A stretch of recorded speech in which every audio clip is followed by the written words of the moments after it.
शहर के नामी गिरामी डीलर की पंचायत चल रही ने जिन्हों ने अपने प्यो दादे का नाम बिल्कुल मिट्टी च रोड़ दिता है। उन्होंने शर्म आनी चाहिए। जोड़े गरीब लोगों का मिडिल क्लास लोगों का पैसा मारिया उन्होंने सज़ा मिलनी चाहिए। उन्होंने समाजिक बहिष्कार होना चाहिए। 7 साल हो गए ने मैनू प्रॉपर्टी का काम करते हुए। जे मेरे उत्ते 1 रुपए का भी प्रॉपर्टी का आरोप लगा होएगा मैं प्रॉपर्टी का संन्यास ले लाँगा। जे कोई मेरे उत्ते आरोप प्रूफ कर दे कि मैं सौदे में डंडी मारी है तो मैं उन्होंने जुत्ती होए मेरा सर होए मैं प्रॉपर्टी का काम तो संन्यास ले लाँगा। ਜਦੋਂ ਤੁਸੀਂ ਕਦੇ ਵੀ ਡੀਲ ਲੈਂਦੇ ਹੋ ਡੀਲਰ ਨੂੰ ਟੋਕਨ ਦਿੰਦੇ ਹੋ ਟੋਕਨ ਦੇਣ ਦੇ ਵਕਤ ਜਦੋਂ ਬਿਆਨਾ ਹੁੰਦਾ ਹੈ ਪਾਰਟੀ ਨੂੰ ਆਮਣੇ ਸਾਹਮਣੇ ਬਹਿਣਾ ਚਾਹੀਦਾ ਹੈ। ਜਦੋਂ ਬਿਆਨੇ ਵਿੱਚ ਡੀਲਰ ਆਮਣੇ ਸਾਹਮਣੇ ਪਾਰਟੀ ਨੂੰ ਨਹੀਂ ਬਿਠਾਉਂਦਾ ਤਾਂ ਸਮਝ ਲਓ ਤੁਹਾਡੀ ਡੰਡੀ ਲੱਗ ਰਹੀ ਹੈ। ਤੁਹਾਨੂੰ ਪਾਰਟੀ ਦੇ ਆਮਣੇ ਸਾਹਮਣੇ ਬਹਿਣਾ ਚਾਹੀਦਾ ਹੈ। ਜੇ ਡੰਡੀ ਲੱਗ ਰਹੀ ਹੈ ਤਾਂ ਤੁਸੀਂ ਉਸ ਡੀਲਰ ਤੋਂ ਕਿਨਾਰਾ ਕਰ ਲਓ।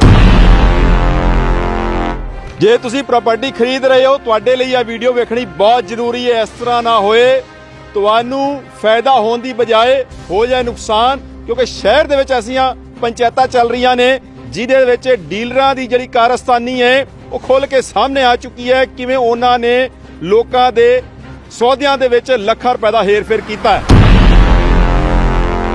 ਸੋਨੂ ਜੀ ਤੁਹਾਡੇ ਤੇ ਵੀ ਆਰੋਪ ਲੱਗੇ ਨੇ ਕਿ ਤੁਸੀਂ ਵੀ ਕਈ ਸੌਦਿਆਂ ਦੇ ਵਿੱਚ ਡੰਡੀ ਮਾਰੀ ਹੈ, ਲੱਖਾਂ ਰੁਪਏ ਦਾ ਹੇਰ-ਫੇਰ ਕੀਤਾ ਸੌਦਿਆਂ ਦੇ ਵਿੱਚ। ਤੁਸੀਂ ਕੀ ਆਪਣੇ ਆਪ ਨੂੰ ਹਰੀਸ਼ਚੰਦਰ ਕਹਿੰਦੇ ਹੋ? ਭਾਜੀ ਜੇ ਮੈਂ 1 ਰੁਪਏ ਦਾ ਵੀ ਕਿਸੇ ਦੀ ਬੇਈਮਾਨੀ ਕੀਤੀ ਹੋਏਗੀ ਕੋਈ ਮੇਰੇ ਉੱਤੇ ਆਰੋਪ ਪ੍ਰੂਫ ਕਰ ਦੇ ਜਿਸ ਥਾਂ ਤੇ ਮੈਨੂੰ ਚੁਰਾਏ ਤੇ ਜਿਸ चौराहे ते खलो के मैनू सजा देना चाहे मैनू मंजूर है। सामने वाली पार्टी की जुत्ती होएगी मेरा सर होएगा। जिस डीलर ने भी प्रॉपर्टी दे विच हेर फेर की है अज उन्होंने अद्धे तो ज़्यादा दिन पंचायतों दे विच बीतदा है। उन्होंने अपने डैडी माँ प्यो का नाम बिल्कुल बर्बाद करता मिट्टी च रोल दिता है। मार्केट चो आउट हो चुके हैं। उन्होंने आले दुआले कोई नहीं जाता।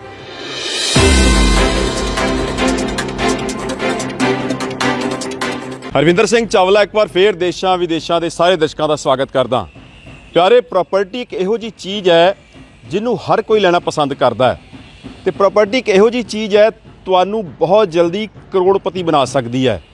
ਲੇਕਿਨ ਬਸ਼ਰਤੇ ਪ੍ਰਾਪਰਟੀ ਜਿਹੜੀ ਹੈ ਉਹ ਸਮਝਦਾਰੀ ਤਰੀਕੇ ਦੇ ਨਾਲ ਲਈ ਜਾਏ। ਐਸਾ ਨਾ ਹੋਏ ਜਿੱਥੇ ਪ੍ਰਾਪਰਟੀ ਤੁਹਾਨੂੰ ਕਰੋੜਪਤੀ ਬਣਾ ਸਕਦੀ ਹੈ ਤੁਹਾਡੀ ਥੋੜੀ ਜੀ ਲਾਪਰਵਾਹੀ ਕਰਕੇ ਵੱਡਾ ਨੁਕਸਾਨ ਵੀ ਪਹੁੰਚਾ ਸਕਦੀ ਹੈ। ਸੋ ਅੱਜ ਤੋਂ ਅਸੀਂ ਕੋਸ਼ਿਸ਼ ਕਰਾਂਗੇ ਕਿਉਂਕਿ ਸਾਡੇ ਕੋਲ ਮੈਸੇਜ ਬੜੇ ਆਉਂਦੇ ਨੇ ਉੱਤਰਾਖੰਡ ਦੀਆਂ ਪ੍ਰਾਈਮ ਲੋਕੇਸ਼ਨਸ ਦੇ ਵਿੱਚ ਜਿਹੜੇ ਉੱਤਰਾਖੰਡ ਤੋਂ ਬਾਹਰ ਰਹਿੰਦੇ ਨੇ ਉਹ ਪ੍ਰਾਪਰਟੀ ਦੇ ਵਿੱਚ ਇਨਵੈਸਟਮੈਂਟ ਕਰਨਾ ਚਾਹੁੰਦੇ ਨੇ। ਉਹਨਾਂ ਦੇ ਕੋਲ ਆਪਸ਼ਨ ਕੀ ਨੇ ਉੱਤਰਾਖੰਡ ਦੀ ਪ੍ਰਾਪਰਟੀ ਲਈ ਸਾਨੂੰ ਬੜੇ ਮੈਸੇਜ ਆਉਂਦੇ ਨੇ। ਅਸੀਂ ਕੋਸ਼ਿਸ਼ ਕਰਾਂਗੇ ਪ੍ਰਾਪਰਟੀ ਤੋਂ ਰਿਲੇਟਿਡ ਤੁਹਾਨੂੰ ਹਰ ਜਾਣਕਾਰੀ ਦੇਣ ਦੀ ਕੋਸ਼ਿਸ਼ ਕਰਾਂਗੇ। ਪ੍ਰਾਪਰਟੀ ਜਦੋਂ ਤੁਸੀਂ ਲੈਣੀ ਹੈ ਤੁਸੀਂ ਕਿਸ ਤਰ੍ਹਾਂ ਦੀ ਪ੍ਰਾਪਰਟੀ ਚੂਜ਼ ਕਰੋ, ਪ੍ਰਾਪਰਟੀ ਦੇ ਡਾਕੂਮੈਂਟਸ ਕਿੱਦਾਂ ਤੁਸੀਂ ਵੇਖਣੇ ਨੇ, ਕਿਉਂਕਿ ਇਸ ਤਰ੍ਹਾਂ ਹੁੰਦਾ ਹੈ ਕਈ ਵਾਰੀ ਪ੍ਰਾਪਰਟੀ ਆਪਾਂ ਲੈ ਲੈਂਦੇ ਹਾਂ ਅਤੇ ਬਿਆਨਾ ਦੇ ਦਿੱਤਾ ਜਾਂਦਾ ਅਤੇ ਬਾਅਦ ਨੂੰ ਪਤਾ ਲੱਗਦਾ ਹੈ ਕਿ ਉਸ ਪ੍ਰਾਪਰਟੀ ਦੇ ਵਿੱਚ ਵਿਵਾਦ ਹੈ, ਪੈਸੇ ਸਾਡੇ ਫਸ ਜਾਂਦੇ ਨੇ। ਇਸ ਤਰ੍ਹਾਂ ਵੀ ਹੁੰਦਾ ਹੈ ਕਿ ਅਸੀਂ ਰਜਿਸਟਰੀ ਕਰਾ ਲਈ ਹੈ, ਜਦੋਂ ਅਸੀਂ ਉੱਥੇ ਮਕਾਨ ਬਣਾਉਣ ਜਾਂਦੇ ਹਾਂ ਅਤੇ 2-3 ਮਾਲਕ ਹੋਰ ਆ ਜਾਂਦੇ ਨੇ ਕਿ ਇਹ ਪ੍ਰਾਪਰਟੀ ਸਾਡੀ ਹੈ। ਕਿਉਂਕਿ ਇਸ ਤਰ੍ਹਾਂ ਦੇ ਕਈ ਵਾਕੇ ਇੱਥੇ ਹੈਗੇ ਹੈ। ਕਈ ਵਿਚਾਰੇ ਪਰੇਸ਼ਾਨ ਨੇ 15-15 ਸਾਲਾਂ ਤੋਂ ਇੱਕ ਪਲਾਟ ਦੇ 3-3 4-4 ਉਹਦੇ ਜਿਹੜੇ ਨੇ ਉਹ ਮਾਲਕ ਸਾਹਮਣੇ ਆਉਂਦੇ ਨੇ। ਸੋ ਇਹਦੇ ਤੋਂ ਰਿਲੇਟਿਡ ਸਾਰੀ ਜਾਣਕਾਰੀ ਅਸੀਂ ਤੁਹਾਨੂੰ ਦੇਣ ਦੀ ਕੋਸ਼ਿਸ਼ ਕਰਾਂਗੇ। ਅਤੇ ਪ੍ਰਾਈਮ ਲੋਕੇਸ਼ਨਸ ਨਵੇਂ ਪ੍ਰੋਜੈਕਟ ਜਿਹੜੇ ਆਏ ਨੇ ਕਿਉਂਕਿ ਹੁਣ ਦੀਵਾਲੀ ਦਾ ਸੀਜ਼ਨ ਆ ਰਿਹਾ ਹੈ, ਬਹੁਤ ਸ਼ੁਭ ਮੰਨਿਆ ਜਾਂਦਾ ਹੈ ਇਹ ਜਿਹੜਾ ਮਾਹੌਲ ਹੈ ਇਸ ਸਮੇਂ ਇਨਵੈਸਟਮੈਂਟ ਕਰਨਾ ਬਹੁਤ ਵੱਡੇ ਤਰੀਕੇ ਨਾਲ ਖਰੀਦਦਾਰੀ ਹੁੰਦੀ ਹੈ। ਅਤੇ ਤੁਹਾਡੀ ਸਾਰੀ ਇਹਦੇ ਤੋਂ ਰਿਲੇਟਿਡ ਜਿਹੜੀਆਂ ਜਾਣਕਾਰੀ ਜਿਹੜੀ ਹੋਏਗੀ ਉਹ ਅਸੀਂ ਤੁਹਾਨੂੰ ਦੇਣ ਦੀ ਕੋਸ਼ਿਸ਼ ਕਰਾਂਗੇ। ਸੋ ਇਹਦੇ ਲਈ ਸਾਡੇ ਜਿਹੜੇ ਰੁਦਰਪੁਰ ਦੇ ਯੰਗਰ ਇੱਕ ਯੁਵਾ ਪ੍ਰਾਪਰਟੀ ਡੀਲਰ ਨੇ ਸੋਨੂ ਗਗਨੇਜਾ, ਜਿਨ੍ਹਾਂ ਦੀ ਗਗਨੇਜਾ ਪ੍ਰਾਪਰਟੀ ਡੀਲਿੰਗ ਦੇ ਨਾਮ ਤੋਂ ਫਰਮ ਹੈ ਅਤੇ ਇਹਨਾਂ ਦਾ ਦਾਅਵਾ ਹੈ ਕਿ ਪੂਰੇ ਸ਼ਹਿਰ ਦੇ ਵਿੱਚ ਇੱਕੋ ਇੱਕ ਡੀਲਰ ਇਹ ਨੇ ਜਿਨ੍ਹਾਂ ਦਾ ਰਜਿਸਟ੍ਰੇਸ਼ਨ ਜਿਹੜਾ ਹੈ ਉਹ ਰੇਰਾ ਦੇ ਵਿੱਚ ਅਪਰੂਵਡ ਹੈ। ਸਾਨੂੰ ਵੀ ਇੱਕ ਚਿਹਰੇ ਦੀ ਤਲਾਸ਼ ਸੀ ਕਿ ਸਾਡੇ ਪਲੇਟਫਾਰਮ 'ਤੇ ਆ ਕੇ ਪ੍ਰਾਪਰਟੀ ਤੋਂ ਰਿਲੇਟਿਡ ਸਾਡੇ ਦਰਸ਼ਕਾਂ ਨੂੰ ਜਿਹੜੀ ਵੱਡਮੁੱਲੀ ਜਾਣਕਾਰੀ ਜਿਹੜੀ ਅਹਿਮ ਜਾਣਕਾਰੀ ਹੈ ਉਹ ਦਏ। ਸੋ ਸੋਨੂ ਗਗਨੇਜਾ ਜੀ ਨਾਲ ਸਾਡਾ ਟਾਈ ਅਪ ਹੋਇਆ ਹੈ, ਹਰ ਪ੍ਰਾਪਰਟੀ ਤੋਂ ਰਿਲੇਟਿਡ ਜਿਹੜੀ ਡਿਟੇਲ ਤੁਹਾਡੇ ਨਾਲ ਸਾਂਝੀ ਕਰਨਗੇ। ਪ੍ਰਾਈਮ ਲੋਕੇਸ਼ਨਸ ਕੀ ਨੇ, ਇਹਨਾਂ ਦੇ ਕੋਲ ਕਈ ਇਸ ਤਰ੍ਹਾਂ ਦੇ ਫਾਰਮ ਨੇ ਜਿਹੜੇ ਬਹੁਤ ਵਧੀਆ ਰੇਟਾਂ ਦੇ ਵਿੱਚ ਵਿਕ ਰਹੇ ਨੇ, ਕਈ ਪ੍ਰਾਈਮ ਲੋਕੇਸ਼ਨ ਦੇ ਵਿੱਚ ਕੋਠੀਆਂ ਨੇ ਅਤੇ ਹੋਰ ਵੀ ਹਰ ਚੀਜ਼ ਪ੍ਰਾਪਰਟੀ ਰਿਲੇਟਿਡ ਇਹਨਾਂ ਕੋਲ ਜਾਣਕਾਰੀ ਮਿਲੇਗੀ। ਸਭ ਤੋਂ ਪਹਿਲਾਂ ਇਹਨਾਂ ਦਾ ਸਵਾਗਤ ਕਰ ਦਿੰਦੇ ਹਾਂ ਅਤੇ ਫਿਰ ਇਹਨਾਂ ਦੇ ਕੋਲ ਆਉਂਦੇ ਹਾਂ ਇਹਨਾਂ ਨੂੰ ਕਿਵੇਂ ਲੱਗ ਰਿਹਾ ਕਿ ਸਾਡੇ ਪਲੇਟਫਾਰਮ 'ਤੇ ਆਪਣੀ ਜਾਣਕਾਰੀ ਦੇਣਾ ਚਾਹੁਣਗੇ। ਸੋਨੂ ਜੀ ਸਭ ਤੋਂ ਪਹਿਲਾਂ ਤੁਹਾਡਾ ਬਹੁਤ ਬਹੁਤ ਸਵਾਗਤ ਹੈ। ਭਾਜੀ ਤੁਹਾਡਾ ਤੇ ਤੁਹਾਡੇ ਸਿੱਖ ਸੰਗਤ ਚੈਨਲ ਦਾ ਤੇ ਤੁਹਾਡੀ ਪੂਰੀ ਟੀਮ ਦਾ ਤੇ ਤੁਹਾਡੇ ਪੂਰੇ ਵਿਊਅਰਸ ਦਾ ਬਹੁਤ ਬਹੁਤ ਮੇਰਾ ਧੰਨਵਾਦ ਜਿਨ੍ਹਾਂ ਨੇ ਮੈਨੂੰ ਇਸ ਲਾਇਕ ਸਮਝਿਆ। ਸੋਨੂ ਜੀ ਜੋ ਸਾਨੂੰ ਜਾਣਕਾਰੀ ਮਿਲੀ ਹੈ ਕਿ ਤੁਸੀਂ ਥੋੜੀ ਉਮਰ ਤੋਂ ਹੀ ਪ੍ਰਾਪਰਟੀ ਡੀਲਰ ਦੇ ਕੰਮ ਵਿੱਚ ਆਏ ਹੋ। ਪਹਿਲਾਂ ਤੁਹਾਡਾ ਕੰਮ ਕੋਈ ਹੋਰ ਸੀ ਤੇ ਇੱਕਦਮ ਤੁਸੀਂ ਪ੍ਰਾਪਰਟੀ ਡੀਲਿੰਗ ਦਾ ਕੰਮ ਕਰਦੇ ਹੋ ਤੇ ਤੁਹਾਡੀ ਤਰੱਕੀ ਕਾਫੀ ਹੁੰਦੀ ਹੈ। ਬਹੁਤ ਤੁਸੀਂ ਇਹਦੇ 'ਚ ਸਾਨੂੰ ਪਤਾ ਲੱਗਿਆ ਕਿ ਤੁਸੀਂ ਕਮਾਈ ਕੀਤੀ ਹੈ, ਇੱਕ ਵੱਡਾ ਵਧੀਆ ਨਾਮ ਕਮਾਇਆ। ਇਹਦਾ ਕਿਵੇਂ ਤੁਹਾਡੀ ਪ੍ਰਾਪਰਟੀ ਡੀਲਿੰਗ ਸ਼ੁਰੂਆਤ ਹੋਈ, ਮੈਂ ਚਾਹੂੰਗਾ ਘੱਟ ਸ਼ਬਦਾਂ ਦੇ ਵਿੱਚ ਦੱਸੋ। ਭਾਜੀ 2015 ਤੋਂ 2016 ਦੇ ਵਿੱਚ ਮੈਂ ਪ੍ਰਾਪਰਟੀ ਡੀਲਿੰਗ ਦੀ ਲਾਈਨ ਵਿੱਚ ਆਇਆ। ਜਦੋਂ ਮੈਂ ਲਾਈਨ 'ਚ ਪ੍ਰਾਪਰਟੀ ਡੀਲਿੰਗ ਦੀ ਲਾਈਨ ਵਿੱਚ ਆਇਆ, ਮੇਰੇ ਕੋਲ 17-18 ਲੱਖ ਰੁਪਏ ਮੇਰੇ ਉੱਤੇ ਕਰਜ਼ਾ ਸੀ। ਲੇਕਿਨ ਉਸ ਵੇਲੇ ਕਰਜ਼ਾ ਸੀਗਾ, ਮੈਂ ਮਾਈਨਸ ਵਿੱਚ ਸੀ। ਮੈਂ ਲੋਕਾਂ ਦੇ ਪੈਸੇ ਦੇਣੇ ਸੀ ਲੇਕਿਨ ਮੇਰੇ ਤੋਂ ਪੈਸੇ ਨਹੀਂ ਦਿੱਤੇ ਜਾ ਰਹੇ ਸੀ। ਲੇਕਿਨ ਬਾਬਾ ਜੀ ਦੀ ਇਸ ਤਰ੍ਹਾਂ ਦੀ ਕਿਰਪਾ ਹੋਈ, ਮੈਨੂੰ ਲਾਈਨ ਮਿਲੀ ਪ੍ਰਾਪਰਟੀ ਡੀਲਿੰਗ ਦੀ ਤੇ ਇਸ ਡੀਲਿੰਗ ਦੀ ਲਾਈਨ ਵਿੱਚ ਆਇਆ। ਲਾਈਨ ਦੇ ਵਿੱਚ ਆਉਣ ਤੋਂ ਬਾਅਦ ਇਸ ਵੇਲੇ ਤੁਹਾਡੀ ਉਮਰ ਕਿੰਨੀ ਹੈ? ਭਾਜੀ ਮੈਂ ਹੁਣ 3 ਅਕਤੂਬਰ ਨੂੰ 26 ਸਾਲ ਦਾ ਹੋਵਾਂਗਾ। ਯਾਨੀ ਕਿ ਉਸ ਵੇਲੇ ਤੁਹਾਡੀ ਉਮਰ ਸੀ ਮੁਸ਼ਕਿਲ ਨਾਲ 18-19 ਸਾਲ। ਤੇ 18-19 ਸਾਲ ਦਾ ਇੱਕ ਛੋਟਾ ਬੱਚਾ ਹੁੰਦਾ ਤੇ ਲੋਕਾਂ ਨੇ ਕਿਵੇਂ ਤੁਹਾਡੇ ਤੇ ਵਿਸ਼ਵਾਸ ਕੀਤਾ ਕਿ ਤੁਹਾਡੇ ਥਰੂ ਪ੍ਰਾਪਰਟੀ ਲਈ ਹੈ? ਭਾਜੀ ਇੱਕ ਤੇ ਮੈਂ ਮਿਹਨਤ ਬਹੁਤ ਕੀਤੀ, ਹਾਂ। ਮੇਰੇ ਉੱਤੇ ਬਾਬਾ ਜੀ ਦੀ ਫੁੱਲ ਕਿਰਪਾ ਹੈ। ਅੱਜ ਤੱਕ ਮੈਂ ਕਿਸੇ ਦਾ 1 ਰੁਪਈਆ ਨਹੀਂ ਹੇਰ ਫੇਰ ਕੀਤੀ, ਕਿਸੇ ਦੇ ਉੱਤੇ ਕੋਈ ਵੀ ਆਰੋਪ, ਮੇਰੇ ਉੱਤੇ ਇਸ ਤਰ੍ਹਾਂ ਦਾ ਵੀ ਆਰੋਪ ਨਹੀਂ ਹੈ। ਸ਼ਹਿਰ ਦੇ ਵਧੀਆ ਤੋਂ ਵਧੀਆ ਪ੍ਰਾਪਰਟੀ ਡੀਲਰਾਂ ਦੀਆਂ ਪੰਚਾਇਤਾਂ ਚੱਲ ਰਹੀਆਂ ਨੇ, ਕਈ ਵਾਰੀ ਹੁੰਦੀਆਂ ਨੇ ਜਿਨ੍ਹਾਂ ਨੇ ਇਸ ਤਰ੍ਹਾਂ ਦੇ ਉਹਨਾਂ ਦੇ ਸਮਾਚਾਰ ਉੜਦੇ ਨੇ ਕਿ ਉਹਨਾਂ ਨੇ ਡੰਡੀ ਮਾਰੀ ਹੈ, ਹੇਰ ਫੇਰ ਕੀਤਾ ਹੈ। ਇਸ ਤਰ੍ਹਾਂ ਦੀ ਕੀ ਕਹਾਣੀ ਹੈ? ਭਾਜੀ ਮੈਂ ਰੁਦਰਪੁਰ ਸ਼ਹਿਰ ਦੇ ਕਈ ਡੀਲਰਾਂ ਦਾ ਨਾਂ ਨਹੀਂ ਲੈਣਾ ਚਾਹਾਂਗਾ, ਲੇਕਿਨ ਉਹਨਾਂ ਨੇ ਆਪਣੇ ਪੀੜੀ ਵਾਈਜ਼ ਪੀੜੀ ਦਾ ਨਾਂ ਬਿਲਕੁਲ ਬਰਬਾਦ ਕਰ ਦਿੱਤਾ, ਪੱਟ ਕਰ ਦਿੱਤਾ। 10-10 ਸਾਲਾਂ ਤੋਂ ਉਹਨਾਂ ਨੇ ਸੌਦੇ ਕਰਾ ਰੱਖੇ ਨੇ, ਲੇਕਿਨ ਹੁਣ ਤੱਕ ਵੀ ਪੰਚਾਇਤਾਂ ਨਹੀਂ ਨਿਬੜ ਰਹੀਆਂ। ਮੈਂ ਉਹਨਾਂ ਦੇ ਡੀਲਰ ਦਾ ਨਾਂ ਨਹੀਂ ਓਪਨ ਕਰਾਂਗਾ, ਲੇਕਿਨ ਉਹਨਾਂ ਦੇ ਅੱਧੇ ਤੋਂ ਜ਼ਿਆਦਾ ਦਿਨ ਪੰਚਾਇਤਾਂ ਦੇ ਵਿੱਚ ਨਿਬੜਦਾ ਹੈ, ਕੰਮ ਘੱਟ ਕਰਦੇ ਨੇ। ਕਾਰਨ ਕੀ, ਮਤਲਬ ਕਿਉਂ ਆਖਿਰ ਉਹ ਇਸ ਤਰ੍ਹਾਂ ਦਾ ਹੁੰਦਾ? ਭਾਜੀ ਵੇਖੋ, ਆਪਾਂ ਕਮਾਈ ਕਰਨੀ ਹੈ, ਲੇਕਿਨ ਆਪਣੀ ਕਮਾਈ ਦੇ ਨਾਲ ਨਾਲ ਸਾਨੂੰ ਇਨਵੈਸਟਰਾਂ ਨੂੰ ਵੀ ਕਮਾਈ ਕਰਾਣੀ ਹੈ। ਜੇ ਆਪਾਂ ਕੋਸ਼ਿਸ਼ ਕਰਾਂਗੇ ਕਿ ਆਪਾਂ ਹੀ ਢਿੱਡ ਭਰ ਲਈਏ ਤਾਂ ਸਾਹਮਣੇ ਵਾਲੇ ਦਾ ਵੀ ਢਿੱਡ ਹੈ। ਲੋਕਾਂ ਨੂੰ ਫਸਾਉਣ ਤੋਂ ਬਾਅਦ ਉਹਨਾਂ ਨੂੰ ਕਹਿਤਾ ਭਈਆ ਤੁਹਾਡਾ ਪਲਾਟ ਇਹਨੇ ਦਾ ਵਿਕ ਜਾਏਗਾ, ਲੇਕਿਨ ਨਹੀਂ ਵੇਚ ਪਾਏ। ਇਹਨਾਂ ਨੂੰ ਪਤਾ ਸੀ ਉੱਥੇ ਵਿਵਾਦ ਹੈ, ਲੇਕਿਨ ਉਹਦੇ ਵਿੱਚ ਇਹਨਾਂ ਨੇ ਆਪਣਾ ਪੈਸਾ ਪਾ ਰੱਖਿਆ ਸੀ। ਆਪਣਾ ਪੈਸਾ ਸਿੱਧਾ ਕਰਨ ਵਾਸਤੇ ਲੋਕਾਂ ਨੂੰ ਫਸਾਇਆ ਗਿਆ। ਮਤਲਬ ਆਮ ਜਿਹੜਾ ਕਹੀਏ ਕਿ ਬਾਇਰ ਜਿਹੜਾ ਮਿਡਲ ਕਲਾਸ ਜਾਂ ਕੋਈ ਵੀ ਜਦੋਂ ਪ੍ਰਾਪਰਟੀ ਉਹਨੇ ਖਰੀਦਣੀ ਹੁੰਦੀ ਉਹਨੂੰ ਇੰਨੀ ਨੌਲੇਜ ਨਹੀਂ ਹੁੰਦੀ, ਡੀਲਰ ਨੂੰ ਸਾਰੀ ਨੌਲੇਜ ਹੁੰਦੀ ਹੈ। ਤੇ ਇਹਦਾ ਮਤਲਬ ਕਿ ਉਹਦਾ ਨਜਾਇਜ਼ ਫਾਇਦਾ ਉਹ ਚੁੱਕਦੇ ਨੇ। ਭਾਜੀ ਵੇਖੋ, ਬੰਦਾ ਜਿਹੜਾ ਪ੍ਰਾਪਰਟੀ ਖਰੀਦਦਾ ਹੈ ਉਹ ਡੀਲਰ ਨੂੰ ਕਿਉਂ ਹਾਇਰ ਕਰਦਾ ਹੈ? ਤਾਂ ਕਿ ਸਾਨੂੰ ਪੇਪਰਾਂ ਦੀ ਜਾਣਕਾਰੀ ਬਿਲਕੁਲ ਠੀਕ ਮਿਲੇ, ਸਾਨੂੰ ਸੌਦਾ ਬਿਲਕੁਲ ਸਾਫ਼ ਸੁਥਰਾ ਮਿਲੇ, ਕਿਸੇ ਵੀ ਪ੍ਰਕਾਰ ਦੀ ਕੋਈ ਹੇਰ ਫੇਰ ਨਾ ਹੋਵੇ।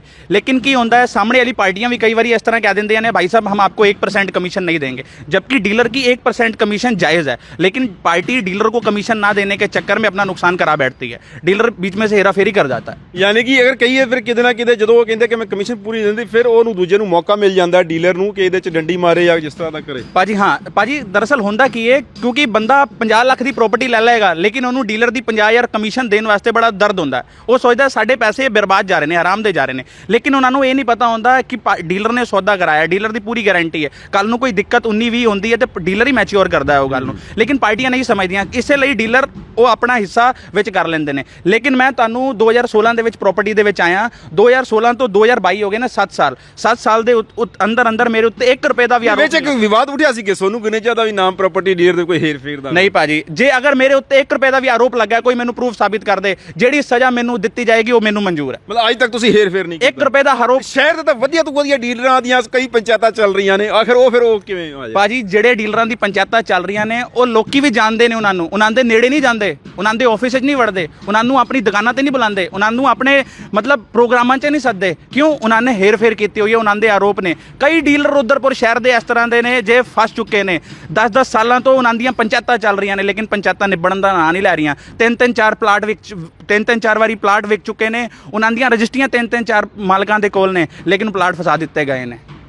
ਸੋ ਸੋਨੂ ਗਗਨੇਜਾ ਜੀ ਹੁਣ ਸਾਡੇ ਨਾਲ ਜੁੜ ਰਹੇ ਨੇ। ਅਸੀਂ ਕੋਸ਼ਿਸ਼ ਕਰਾਂਗੇ ਕਿ ਹਰ ਮਹੀਨੇ 2 ਜਾਂ 4 ਐਪੀਸੋਡ ਲੈ ਕੇ ਆਈਏ, ਪ੍ਰਾਈਮ ਲੋਕੇਸ਼ਨ ਦੀ ਜਾਣਕਾਰੀ ਲੈ ਕੇ ਆਈ ਹੈ, ਕਿਉਂਕਿ ਪ੍ਰਾਪਰਟੀ ਦੇ ਕੰਮ ਦੇ ਵਿੱਚ ਬਿਨਾਂ ਨੌਲੇਜ ਤੋਂ ਬਹੁਤ ਵੱਡਾ ਨੁਕਸਾਨ ਹੋ ਜਾਂਦਾ ਹੈ। ਸੋਨੂ ਜੀ ਇੱਕ ਚੀਜ਼ ਹੋਰ ਦੱਸੋ, ਚਲੋ ਵੇਖੋ ਹਰ ਬੰਦਾ ਤੁਹਾਡੇ ਕੋਲ ਪ੍ਰਾਪਰਟੀ ਲੈਣ ਖਰੀਦ ਤੁਹਾਡੇ ਥਰੂ ਪ੍ਰਾਪਰਟੀ ਨਹੀਂ ਖਰੀਦ ਸਕਦਾ। ਜਿਹੜੇ ਸਾਡੇ ਦਰਸ਼ਕ ਸਾਡੇ ਇਸ ਪ੍ਰੋਗਰਾਮ ਨੂੰ ਦੇਖ ਰਹੇ ਨੇ, ਜਿਸ ਕਿਸੇ ਨੇ ਪ੍ਰਾਪਰਟੀ ਅਗਰ ਪਰਚੇਸ ਕਰਨੀ ਹੈ ਉਹਨੂੰ ਕਿਸ ਤਰ੍ਹਾਂ ਦੀ ਸਾਵਧਾਨੀ ਵਰਤਣੀ ਚਾਹੀਦੀ ਹੈ ਕਿ ਬਾਅਦ ਨੂੰ ਉਹਨੂੰ ਪਛਤਾਣਾ ਨਾ ਪਵੇ, ਭਾਵੇਂ ਡਾਕੂਮੈਂਟਸ 'ਚ, ਭਾਵੇਂ ਇੱਕ ਜਿਵੇਂ ਲਾਸ ਨਾ ਹੋਏ। ਹਰ ਬੰਦਾ ਚਾਹੁੰਦਾ ਹੈ ਕਿ ਖੂਨ ਪਸੀਨੇ ਦੀ ਕਮਾਈ ਜਿੱਥੇ ਉਹ ਇਨਵੈਸਟਮੈਂਟ ਕਰੇ ਉਹਨੂੰ ਉਹਦਾ ਬੈਨੀਫਿਟ ਮਿਲੇ ਲੌਂਗ ਸਮੇਂ ਲਈ, ਜਾਂ ਅੱਗੇ ਆਉਣ ਵਾਲੇ ਸਮੇਂ ਦੇ ਵਿੱਚ ਉਹਦਾ ਉਹਨੂੰ ਪ੍ਰੋਫਿਟ ਮਿਲੇ। ਉਹਨੂੰ ਸਾਵਧਾਨੀ ਕਿਸ ਤਰ੍ਹਾਂ ਦੀ ਵਰਤਣੀ ਚਾਹੀਦੀ? ਭਾਜੀ ਵੇਖੋ, ਮੈਂ ਡੀਲਰ ਹਾਂ, ਸਾਹਮਣੇ ਵਾਲੀ ਪਾਰਟੀ ਲੈਣ ਵਾਲੀ ਬਾਇਰ ਹੈ, ਉਹਨੇ ਮੈਨੂੰ ਫੋਨ ਕੀਤਾ ਜਾਂ ਉਹਨੇ ਮੈਨੂੰ ਸੱਦਿਆ ਕਿ ਸਾਨੂੰ ਪ੍ਰਾਪਰਟੀ ਲੈਣੀ ਹੈ। ਮੈਂ ਉਹਨੂੰ ਪ੍ਰਾਪਰਟੀ ਵਿਖਾਈ, ਪ੍ਰਾਪਰਟੀ ਪਸੰਦ ਆ ਗਈ। ਪਾਰਟੀ ਨੇ ਡਾਕੂਮੈਂਟ ਮੰਗੇ, ਆਪਾਂ ਡਾਕੂਮੈਂਟ ਦੇ ਰਹੇ ਹਾਂ। ਲੇਕਿਨ ਡਾਕੂਮੈਂਟ ਦੇ ਨਾਲ ਨਾਲ ਜਦੋਂ ਪਾਰਟੀ ਡੀਲ ਲੈਣ ਨੂੰ ਇੱਛੁਕ ਹੁੰਦੀ ਹੈ ਤਾਂ ਪੇਪਰ ਸਾਡੇ ਤੋਂ ਲੈਂਦੀ ਆ, ਫਿਰ ਟੋਕਨ ਦਿੰਦੀ ਆ ਉਹ ਸਾਨੂੰ। ਟੋਕਨ ਦੇਣ ਤੋਂ ਬਾਅਦ ਜਦੋਂ ਟੋਕਨ ਐਕਸੈਪਟ ਹੁੰਦਾ ਹੈ ਤਾਂ ਕਈ ਡੀਲਰ ਪਾਰਟੀਆਂ ਨੂੰ ਆਮਣੇ ਸਾਹਮਣੇ ਨਹੀਂ ਕਰਦੇ। ਹਾਂ, ਇੱਥੇ ਇੱਕ ਪੁਆਇੰਟ, ਬੰਦਾ ਠੱਗਿਆ ਕਿੱਥੇ ਜਾਂਦਾ ਹੈ, ਬੰਦਾ ਮਾਰਿਆ ਕਿੱਥੇ ਜਾਂਦਾ ਹੈ ਪ੍ਰਾਪਰਟੀ ਦੇ ਕੰਮ ਦੇ ਵਿੱਚ। ਇਹ ਕੰਮ ਦੀ ਬੜੀ ਚੀਜ਼ ਹੈ ਜਦੋਂ ਤੁਸੀਂ ਕਿਸੇ ਡੀਲਰ ਦੇ ਥਰੂ ਸੌਦਾ ਕਰਨਾ। ਕਿਉਂਕਿ ਮੈਂ ਕਿਉਂ ਕਹਿ ਰਿਹਾ, ਮੇਰੇ ਸਾਹਮਣੇ ਥੋੜੇ ਦਿਨ ਪਹਿਲਾਂ 2-3 ਵਾक़ੇ ਐਸੇ ਆਏ ਜਦੋਂ ਪਾਰਟੀ ਨੇ ਡੀਲ ਕੀਤੀ, ਜਦੋਂ ਰਜਿਸਟਰੀ ਦਾ ਸਮੇਂ ਆਇਆ ਤੇ ਪਤਾ ਲੱਗਿਆ ਕਿ ਕਿਸੇ ਵਿੱਚ 8 ਲੱਖ ਦੀ ਗੇਮ ਕੀਤੀ ਹੈ, ਕਿਸੇ ਦੇ 5 ਲੱਖ ਦੇ ਵਿੱਚ ਡੰਡੀ ਵੱਜੀ ਹੋਈ ਹੈ। ਸੋ ਉੱਥੇ ਫਿਰ ਬੜਾ ਹੰਗਾਮਾ ਹੁੰਦਾ ਹੈ ਤੇ ਉਹ ਸੌਦਾ ਜਿਹੜਾ ਕੈਂਸਲ ਹੋ ਜਾਂਦਾ ਹੈ।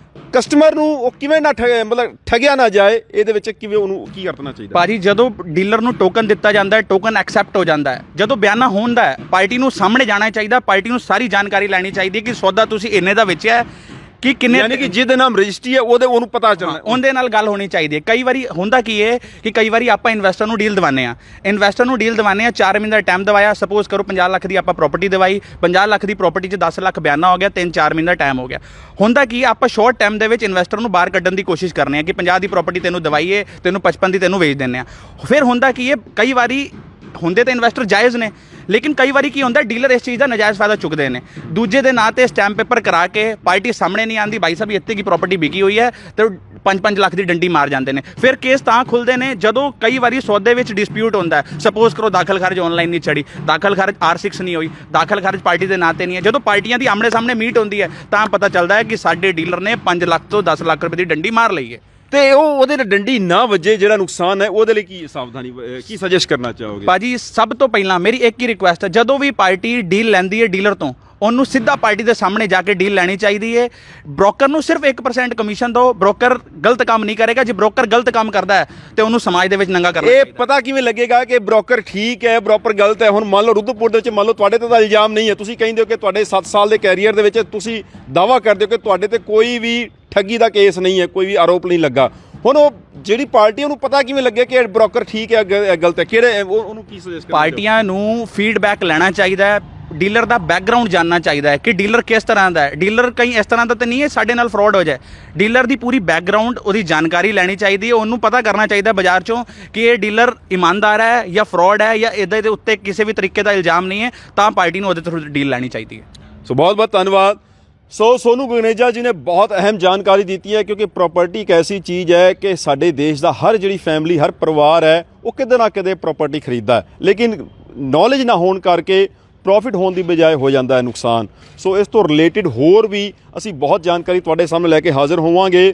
ਤੁਸੀਂ ਕਿਸੇ ਤਰ੍ਹਾਂ ਦੀ ਪ੍ਰਾਪਰਟੀ ਭਾਵੇਂ ਖਰੀਦਣਾ ਚਾਹੁੰਦੇ ਹੋ, ਭਾਵੇਂ ਵੇਚਣਾ ਚਾਹੁੰਦੇ ਹੋ, ਭਾਵੇਂ ਉਹਨੂੰ ਰੈਂਟ ਤੇ ਦੇਣਾ ਚਾਹੁੰਦੇ ਹੋ, ਸੋਨੂ ਗੁਗਨੇਜਾ ਜੀ ਨਾਲ ਸੰਪਰਕ ਕਰ ਸਕਦੇ ਹੋ। ਮੋਬਾਈਲ ਨੰਬਰ ਇਹਨਾਂ ਦਾ ਇਹਦੇ ਤੇ ਪਾ ਦਿਆਂਗੇ। ਤੇ ਆਉਣ ਵਾਲੇ ਸਮੇਂ ਦੇ ਵਿੱਚ ਬਹੁਤ ਹੀ ਬਿਹਤਰੀਨ ਲੋਕੇਸ਼ਨ ਦੀਆਂ ਪ੍ਰਾਪਰਟੀਆਂ ਜਿਹੜੀਆਂ ਨੇ ਉਹ ਸਾਡੇ ਕੋਲ ਹੁਣ ਸੋਨੂ ਗੁਗਨੇਜਾ ਲੈ ਕੇ ਹਾਜ਼ਰ ਹੋਣਗੇ ਤੇ ਤੁਹਾਨੂੰ ਦੱਸਣਗੇ ਤੁਹਾਡੇ ਲਈ ਇਨਵੈਸਟਮੈਂਟ ਦੇ ਲਈ ਵਧੀਆ ਆਪਸ਼ਨ ਕਿਹੜੇ-ਕਿਹੜੇ ਨੇ, ਤੇ ਹੋਰ ਕਈ ਪ੍ਰੋਫਿਟੇਬਲ ਪ੍ਰਾਪਰਟੀਆਂ ਇਹਨਾਂ ਦੇ ਕੋਲ ਮੌਜੂਦ ਨੇ, ਇਹਨਾਂ ਦੇ ਸੰਪਰਕ ਵਿੱਚ ਨੇ। ਤੁਸੀਂ ਇਹਨਾਂ ਦੇ ਨਾਲ ਸੰਪਰਕ ਕਰ ਸਕਦੇ ਹੋ। ਸੋ ਧੰਨਵਾਦ ਕਰਦੇ ਹਾਂ ਸੋਨੂ ਗੁਗਨੇਜਾ ਜੀ ਦਾ, ਜਿਨ੍ਹਾਂ ਨੇ ਬਹੁਤ ਵੱਡੀ ਅਹਿਮ ਜਾਣਕਾਰੀ ਦਿੱਤੀ ਹੈ। ਨੈਕਸਟ ਫਿਰ ਕਿਸੇ ਐਪੀਸੋਡ ਦੇ ਵਿੱਚ ਇਹਦੇ ਤੋਂ ਹੀ ਰਿਲੇਟਡ ਤੁਹਾਡੇ ਕੋਲ ਵਧੀਆ ਜਾਣਕਾਰੀ ਲੈ ਕੇ ਹਾਜ਼ਰ ਹੋਵਾਂਗੇ। ਸੋ ਧੰਨਵਾਦ ਕਰਦੇ ਹਾਂ ਸੋਨੂ ਗੁਗਨੇਜਾ ਜੀ ਦਾ, ਜਿਨ੍ਹਾਂ ਨੇ ਸਾਰੀ ਅਹਿਮ ਜਾਣਕਾਰੀ ਦਿੱਤੀ ਹੈ। ਸੋਨੂ ਜੀ ਤੁਹਾਡਾ ਬਹੁਤ ਬਹੁਤ ਧੰਨਵਾਦ। ਭਾਜੀ ਤੁਹਾਡਾ ਤੇ ਤੁਹਾਡੇ ਵਿਊਅਰਸ ਦਾ, ਤੁਹਾਡੀ ਪੂਰੀ ਟੀਮ ਦਾ ਮੇਰਾ ਧੰਨਵਾਦ। ਸੋ ਬਹੁਤ ਬਹੁਤ ਧੰਨਵਾਦ। ਹਰਵਿੰਦਰ ਸਿੰਘ ਚਾਵਲਾ ਦੇ ਨਾਲ ਤੁਸੀਂ ਦੇਖ ਰਹੇ ਸਿੱਖ ਸੰਗਤ ਨਿਊਜ਼। ਤੁਹਾਨੂੰ ਸਾਡਾ ਇਹ ਉਪਰਾਲਾ ਕਿਸ ਤਰ੍ਹਾਂ ਲੱਗਿਆ?